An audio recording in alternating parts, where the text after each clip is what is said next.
عبداللہ بن ابی نمر نے بیان کیا کہ انہوں نے انس بن مالک رضی اللہ عنہ سے سنا، آپ نے ایک شخص کعب بن مرہ یا ابو سفیان کا ذکر کیا جو ممبر کے سامنے والے دروازے سے جمعے کے دن مسجد نبوی میں آیا۔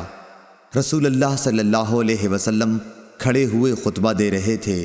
اس نے بھی کھڑے کھڑے رسول اللہ صلی اللہ علیہ وسلم سے کہا، یا رسول اللہ صلی اللہ علیہ وسلم، بارش نہ ہونے سے جانور مر گئے اور راستے بند ہو گئے، آپ اللہ تعالیٰ سے بارش کی دعا فرمائیے۔ انہوں نے بیان کیا کہ رسول اللہ صلی اللہ علیہ وسلم نے یہ کہتے ہی ہاتھ اٹھا دیے۔ آپ صلی اللہ علیہ وسلم نے دعا کی کہ اے اللہ ہمیں سیراب کر، اے اللہ ہمیں سیراب کر، اے اللہ ہمیں سیراب کر۔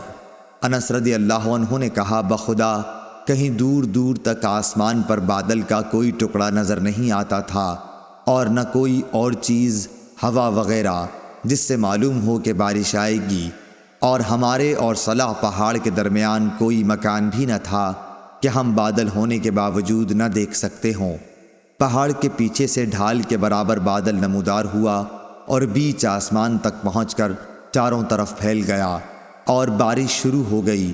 خدا کی قسم ہم نے سورج ایک ہفتے تک نہیں دیکھا۔ پھر ایک شخص دوسرے جمعے کو اسی دروازے سے آیا۔ رسول اللہ صلی اللہ علیہ وسلم کھڑے ہوئے خطبہ دے رہے تھے۔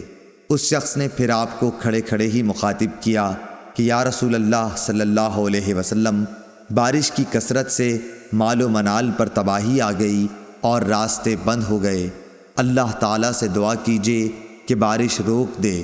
پھر رسول اللہ صلی اللہ علیہ وسلم نے ہاتھ اٹھائے اور دعا کی کہ یا اللہ اب ہمارے ارد گرد بارش برسا، ہم سے اسے روک دے، ٹیلوں، پہاڑوں، پہاڑیوں، وادیوں اور باغوں کو سیراب کر۔ انہوں نے کہا کہ اس دعا سے بارش ختم ہو گئی اور ہم نکلے تو دھوپ نکل چکی تھی۔ شریک نے کہا کہ میں نے انس رضی اللہ عنہ سے پوچھا کہ یہ وہی پہلا شخص تھا، تو انہوں نے فرمایا کہ مجھے معلوم نہیں۔ صحیح بخاری حدیث نمبر 1013۔